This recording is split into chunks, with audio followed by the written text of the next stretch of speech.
On Brownlow Medal Night 2024, there will be a huge elephant in the room.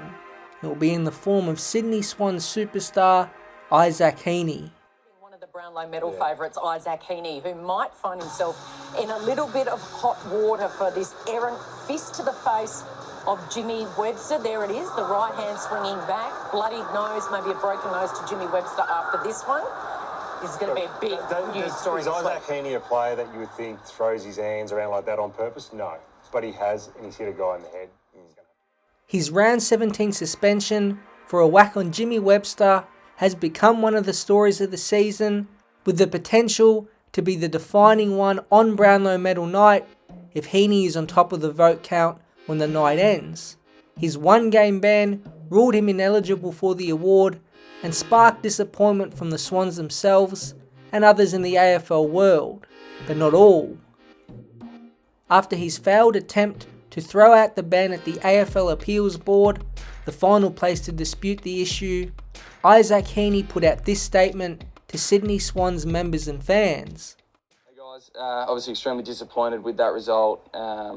Pretty shattering to be honest, but I just wanted to jump on here and give a heartfelt thank you. Obviously the show of support from the club here, from the top down, being Tom Harley, Horse, Leon, and our lawyer Duncan. Thank you guys very much. Also wanted to jump on and just say thank you so much to the support from the fans, the members, and the wider community. It's been truly incredible. Just wanted to also say that I can guarantee one thing, and that's when I'm back, I'll make sure I do this club proud. Now, some thought it was a little strange to release a video like this. It's not like Heeney had a season-ending injury, missed a goal after the siren, or got suspended for doing something dumb off the field. He did miss just 1 week of football in the end.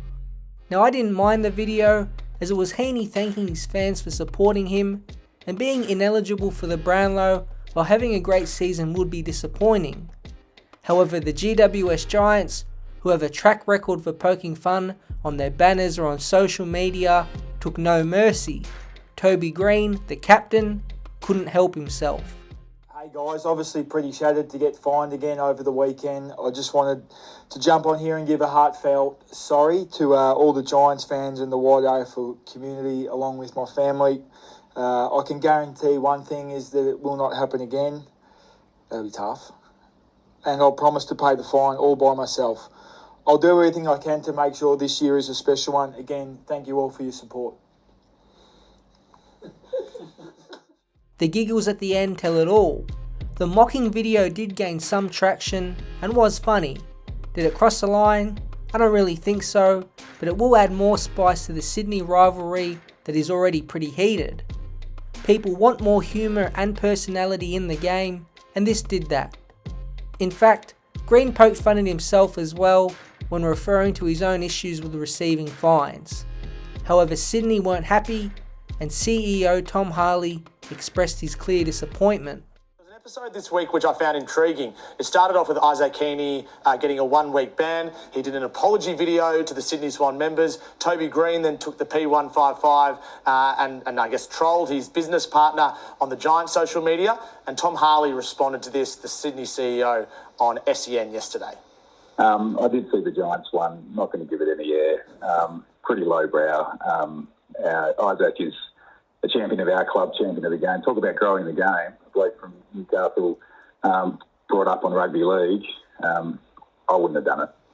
Lowbrow, wouldn't have done it, Jimmy. You're a Giants. But the incident is very serious and its potential to ruin Brownlow Night. We all know the quirks of it, many of which have people questioning whether the actual voting method should change, but the fairest element of it is a critical part. You get 1 suspension for a pretty innocuous and technical incident like Heeney, you are out. Even though Zach Butters and Jesse Hogan can actually intentionally punch and hit people, they can still be in the race. Even Jimmy Webster, who got a massive 7-game ban for his bump on Jai Simpkin, is eligible because the incident occurred in the pre-season. It all paints a very unlucky picture for an incredibly fair and tough player in Isaac Heeney. It all leads back to the fairest element of the award. I think it's time for the AFL to get with the times. Chris got an AFL 360, summarised it perfectly.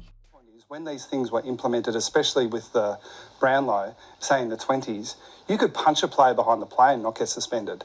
Now, because the benchmark for being suspended is so much tighter, and the awards kind of haven't moved with it. And as you say, this award was only instigated in '93. It seems a bit antiquated to me. So it makes for an incredible race. Our definition of what is fair and unfair does change. The implementation of the award 100 years ago had no forecast of where the game would be today.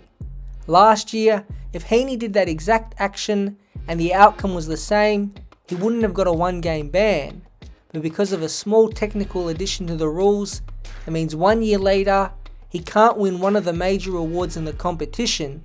It's weird and in itself is a bit unfair. Jonathan Brown, former winners in Patrick Cripps, Jared Healy and Jimmy Bartell have been just some of the big names in the sport to call for an overhaul of the fairest element. It does feel like it is growing some momentum.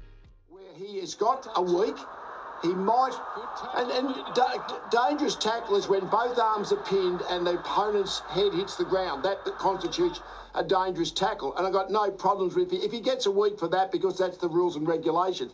But the Brownlow, it would make him ineligible for the Brownlow. So for a dangerous tackle of that nature, where you get a 1-week suspension, surely that should not make a player ineligible for the Brownlow. So that's just the eligibility rules for the Brownlow off the back of that incident. That is not unfair. We know Brownlows for the... How you would exactly implement it could be very open. One way is to put a limit on weeks a player can miss due to suspension.